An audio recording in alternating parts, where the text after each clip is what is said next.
우크라이나군은 푸틴의 자존심으로 불리는 크림 대교를 사용할 수 없을 때까지 계속 공격하겠다고 공언한 이후 연일 미사일을 쏘아대고 있습니다. 우크라군은 전선에서 러시아군의 참호와 방어선을 뚫어내는 전투를 벌이는 동시에 미사일과 드론 공격으로 후방 지역을 때리면서 러시아군의 보급선을 차단하려는 노력을 계속하고 있는데요. 독일이 자랑하는 장거리 순항미사일 타우러스도 머지않아 우크라이나에 지원될 가능성이 높아지고 있습니다.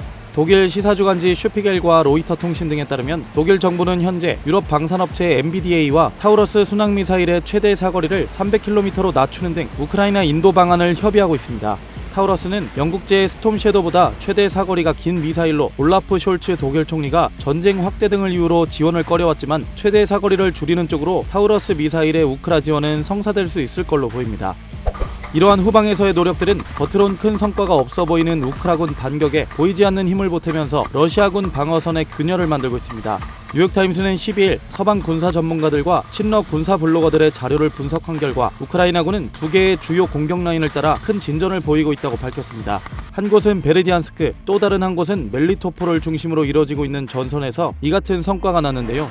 베르디안스크 라인에선 가장 전투 경험이 많은 해병들을 포함해 수천 명의 병력과 장갑차를 이 전선에 투입했고, 지난 7월 말 폐허가 된 스타로마요르스케 마을을 탈환한 이후 현재는 러시아군의 거점인 우로자이네를 향해 전진하고 있습니다.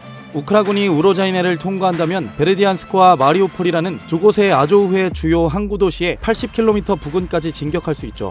우크라군은 또 하나의 공격 라인인 멜리토폴 방면에서도 러시아가 상당한 자원을 들여 방어선을 구축한 로보티네 인근에서 제한적이지만 진전을 보이고 있는데요.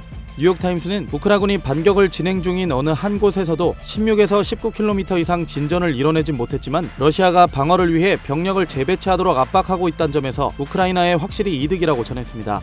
미국 싱크탱크인 전쟁연구소는 우크라이나의 방어선 돌파 노력이 잠재적으로 결정적 역할을 할 가능성이 있다며 러시아군의 병력 재배치가 방어선을 전체적으로 약화시킬 것이라고 분석했습니다.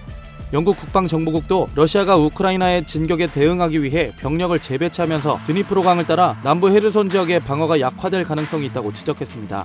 영향력 있는 친러 군사 블로거인 리바르는 우크라군이 러시아 점령지인 코자치 라헬이 서쪽에서 작은 교두보를 유지하며 공격하고 있다고 보도하기도 했습니다.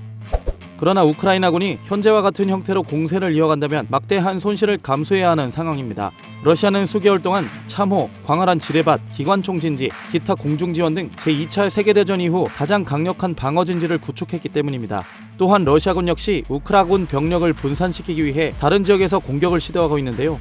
세레이 체레바티 우크라 동부군 대변인은 12일 러시아군이 우크라 북동부 쿠피안스크 주변에서 공격 작전을 벌이고 있으며 지난 하루 동안 포병 공격 등을 통해 우크라 진지를 328번이나 타격했다고 밝혔습니다. 전문가들은 러시아군은 다른 전선에서의 공격을 통해 우크라군의 방어 수요를 발생시켜 병력을 끌어들이고 분산시키려는 전략이라고 분석하고 있습니다.